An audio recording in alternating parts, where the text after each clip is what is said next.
You said before that you're not like the other Zeniths. That you never were. But you went along with all of their plans. Out of necessity.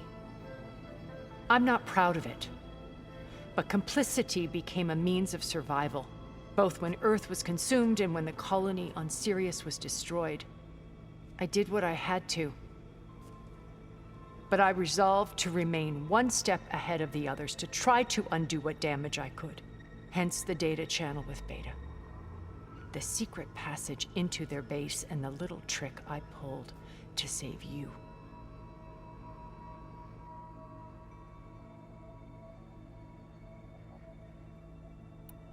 You said before that you're not like the other Zeniths. That you never were. But you went along with all of their plans.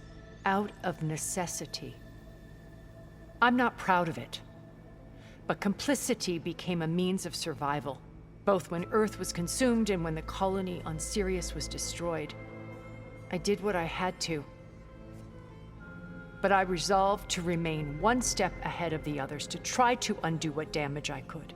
Hence the data channel with Beta. The secret passage into their base and the little trick I pulled to save you. You said before that you're not like the other, that you never were. Out of necessity, both when Earth was consumed and when the colony on Sirius was destroyed.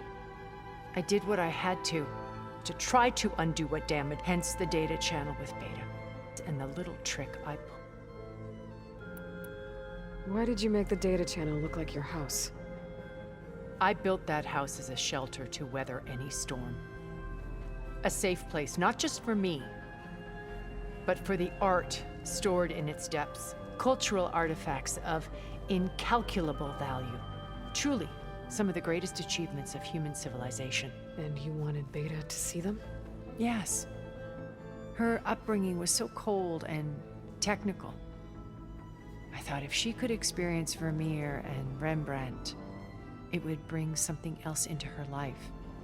A heritage every bit as valuable as the scientific and technical data being drummed into her. I'm sorry I had to cut off contact, but I'll never regret sharing this house with her. She needed its shelter even more than I did.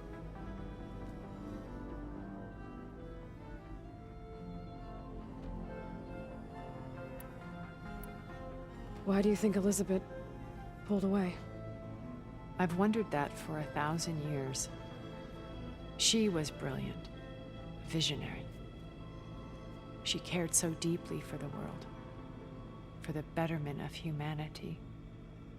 But it also felt like she kept everyone at arm's length, including me.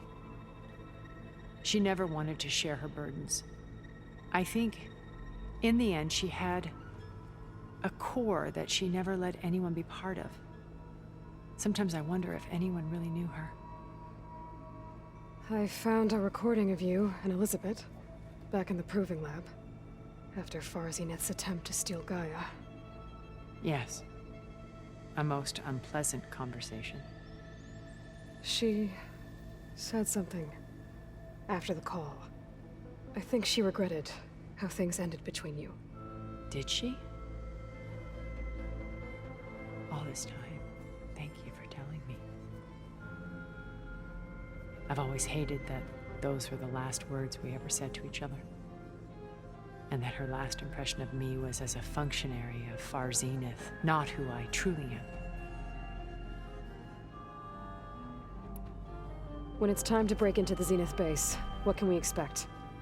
I'll go over the full layout once you've assembled your friends. Suffice it to say, we will need to push as fast as possible to Beta and Gaia's location, dealing with heavy resistance along the way. There are also printing facilities where the others have been amassing the natural resources they've stripped from the region. What for?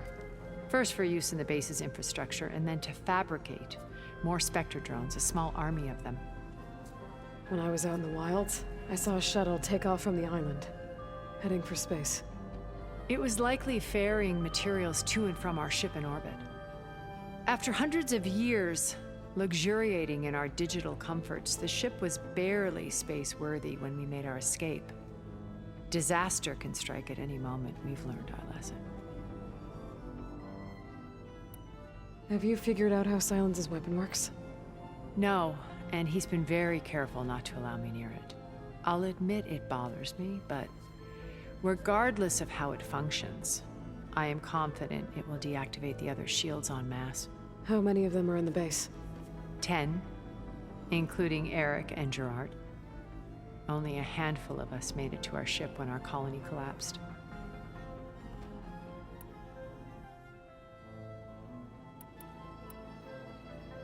So, Eric. Was he always a bloodthirsty psychopath? I believe he got worse over time. On Earth, he was the founder of a profitable private military company. A band of cutthroats, in other words.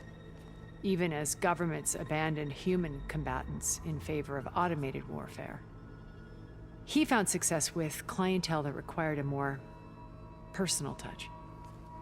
There were also rumors that he personally hunted and killed his targets. On occasion, all for the thrill of it.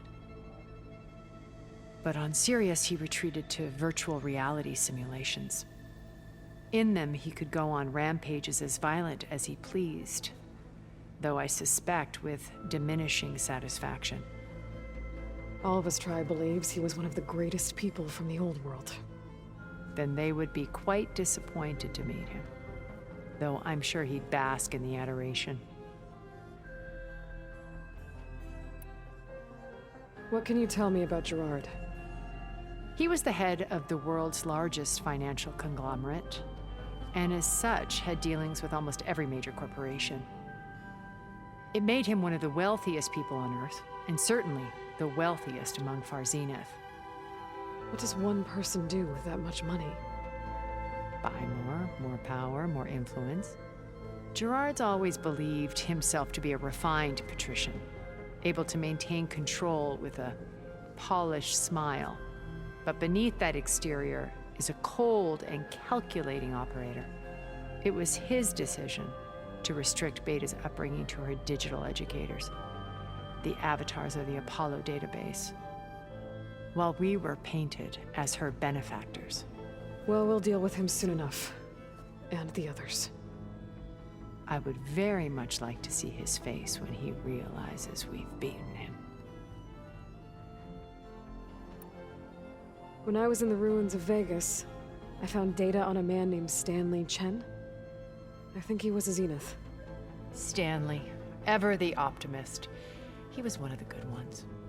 When we established our colony, he built an exact replica of Las Vegas in virtual reality. Lights, shows, gambling, every detail perfectly recreated. And while others cloistered themselves in their own fantasies, he flung his doors wide to everyone. The way you're talking about him, I'm guessing he didn't make it back to Earth? No, he perished when our colony was destroyed. He would have been thrilled to discover that part of his beloved city survived. When Beta escaped and hid in an ancient research facility, I saw another one of the Zeniths. Verbena. Who was she? A dull star amidst a sea of brighter constellations. Unlike most of Far Zenith's members who amassed their wealth through shrewd business deals and technological achievements, Verbena inherited her billions. Her father had achieved great success in the luxury holotourism industry. At age 24, she became the world's most eligible bachelorette, branding herself a life designer. Someone who leverages their fame to influence the choice of others. What, like a cult? In a way, yes.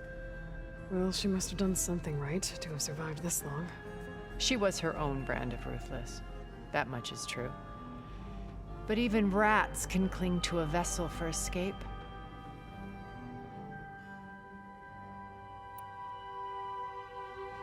Okay, so I've had run-ins with a handful of Zeniths.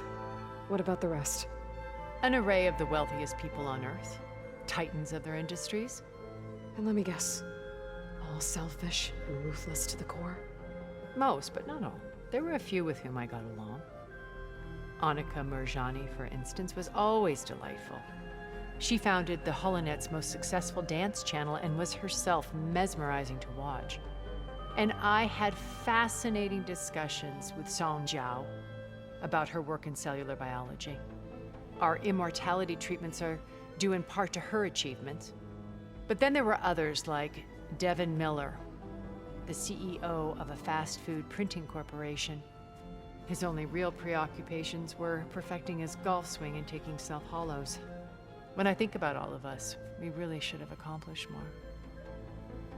We had eternity.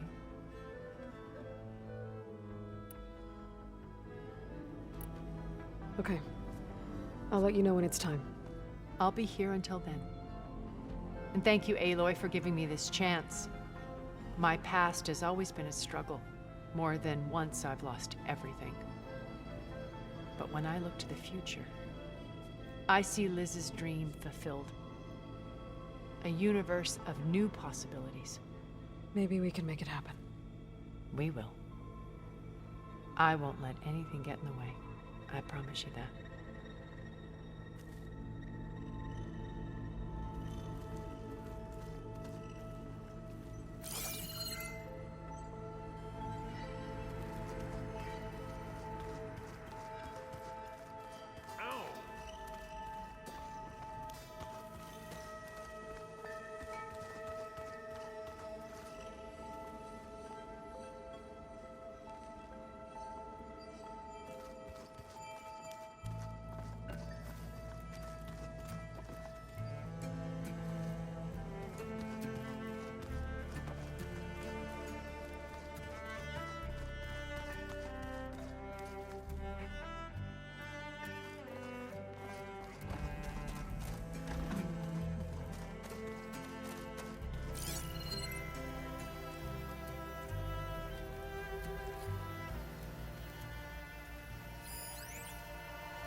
Did you need something?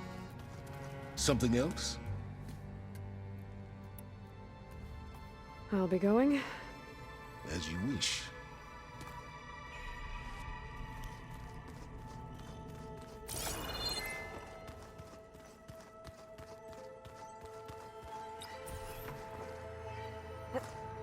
Here I come!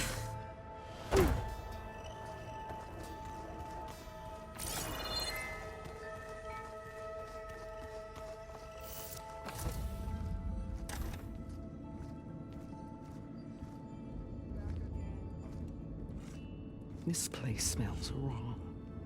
No sand or wind, only cold steel.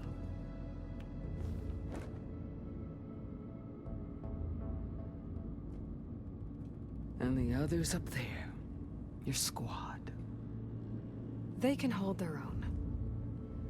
As for this base, it may not be what you're used to, but it is a shelter. Call it what it is. A cage. You came here on your own. For the battle you promised. So for now I wait in my cage for your word. Tell me when to strike.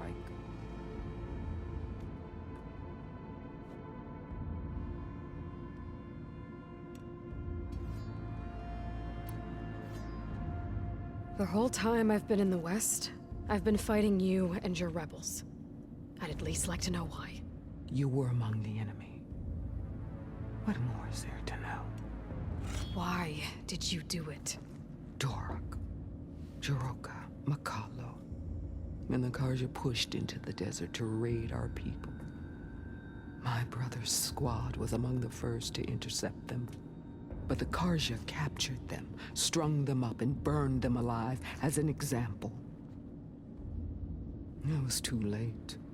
I found them by the sound of their screams. So you wanted vengeance? Vengeance? No. I wanted devastation. To tear down the Karja's cities and drown the land in blood. Hunt down every last survivor and grind their bones until the sky chokes on the dust. But my chief betrayed me. Betrayed the Tenakth.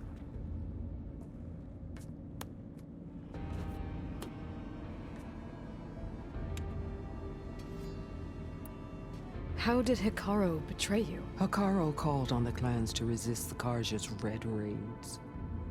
But we did more than just defend. We hunted them, and they fled as children before a pack of claw striders all the way to their border. There we ripped down their stone walls. Their domain was ours for the taking. But when it came time to push on, Hikaru ordered us to fall back. What soldier retreats when slaughter is at hand? The kind who wants peace for their people. Peace is just a lull between vendettas.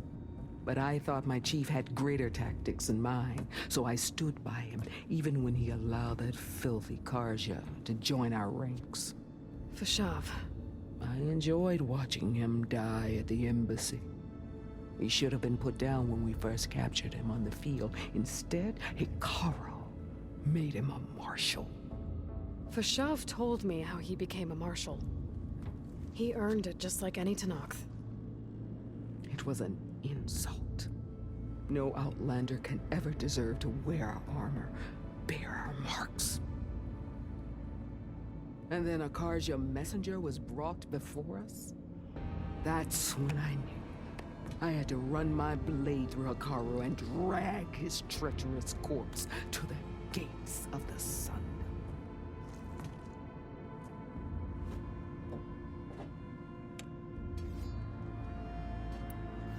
What happened when the Karja messenger appeared before Hikaru? The quivering priests bore a message from their new king. No more war. No more raids. Suddenly the Karja wanted to talk peace.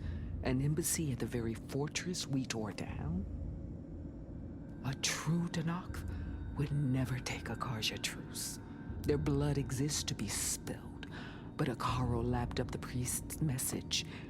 He showed himself a Karja-loving traitor when he accepted. That's when I challenged him. And lost. His mercy was just another sign of his weakness. I vowed never to rest until the debt was repaid, with him on his knees before me. So with an army of soldiers and machines at my back, I returned. The day you got in my way. The deal you made. Override tech in exchange for an assault on the Zenith base. How did Silence approach you? That name means nothing to me. My agreement was with the Oseram Sarah and her sons of Prometheus. So all this time, you didn't even know who you were really dealing with? And you trusted an Outlander? If it was a trick, I would have crushed her. But she spoke with the same burning hatred for the Karja. And she offered me the chance to run them down with machines. The terror in your enemy's eyes when they see you charge. You know what I'm talking about. I bet you felt it. I don't think so. What about your end of the deal? Would you have honored it? Had I killed Hikaru and become chief, these Zeniths would have been the first of the tribe's victories. But because of you, my people will continue to consort with the enemy. A tribe of weaklings. Because of me, hundreds of Tenakth won't throw away their lives in a battle they can't win.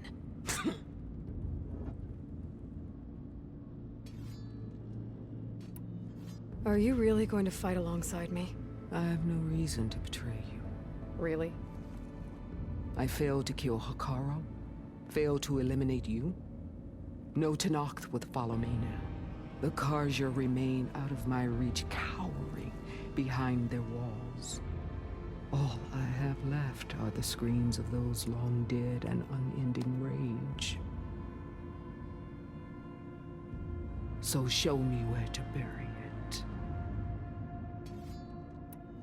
All right. I guess we'll both face the end soon enough. Ever since you got in my way, I've wanted to see your bones burned white beneath the sun. But if I'm to die in battle, then it might as well be with the one who flew with the wings of the 10. I'll let you know when it's time to move out.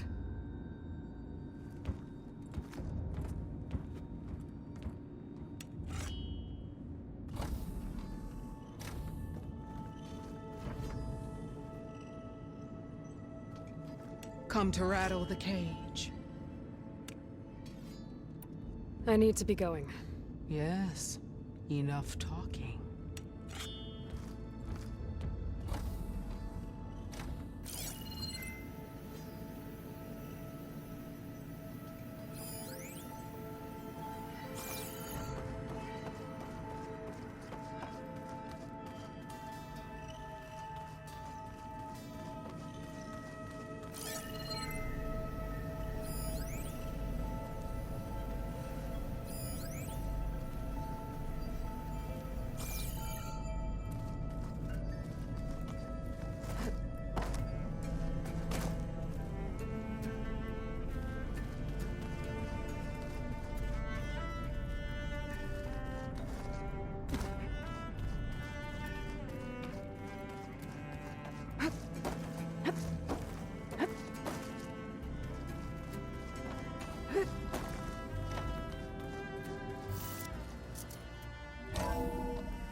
Aloy, you came back with some interesting friends. Wish I could say we don't need them. But Silence and Tilda are here for a reason. Even Regala. Yeah, enemy of my enemy and all that, right? Right. I guess Silence is keeping to himself, as usual. I was hoping he'd give me an excuse to hammer his sorry ass to the ground. Please don't. You telling me you wouldn't want to get just one good hit on that smug face of his? After everything he's done? Sure. Later. Right now, he's got something we need. Doesn't look like any of our guests are making trouble. Yet.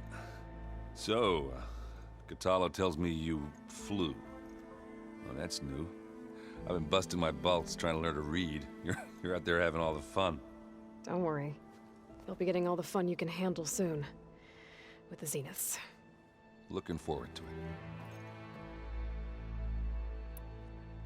it. You, talked to Tilda at all? I tried. I don't think even a hot forge could melt that ice. And you say she wants to help? I think so. Well, let's hope.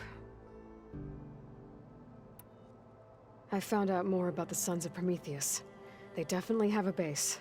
It's a place called First Forge. We just have to find it. First Forge? All right, that's it then. I know where that is. You found one of them? A Sons of Prometheus operative? He was posing as a Delver, but my focus locked onto his. When he saw me coming, he ran. I caught up with him. He tried to crush his focus, but there was still data on it. A bunch of locations and coordinates. One of them was called First Forge. I didn't know what it meant till now. Nice job. You know me. Ancient tech expert. Send me those coordinates, okay? Now hold on, Aloy. I'm coming with you. Asera is the last of a line of killers that murdered Ursa. And I need to be there when she goes down. Of course. Send me the location and I'll call you when I'm close. All right then. I better get going. Oh, you know where to find me.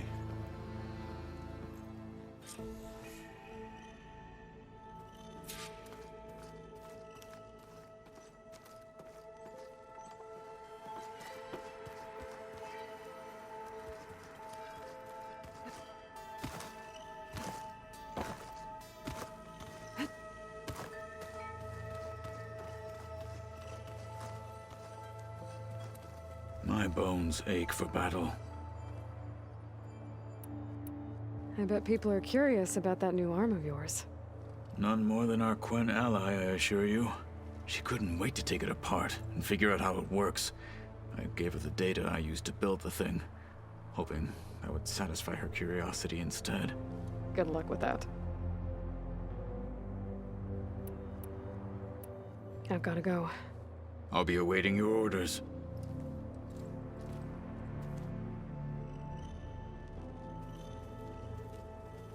I was hoping we could talk. I'm not going anywhere. I need to leave for a bit. I stand at the ready.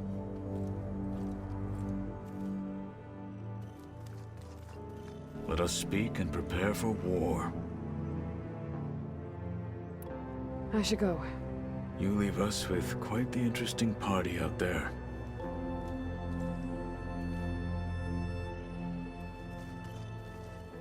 You wish to speak? I need to get some things ready. As do I.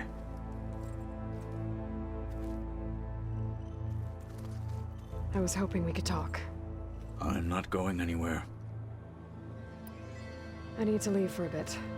I stand at the ready.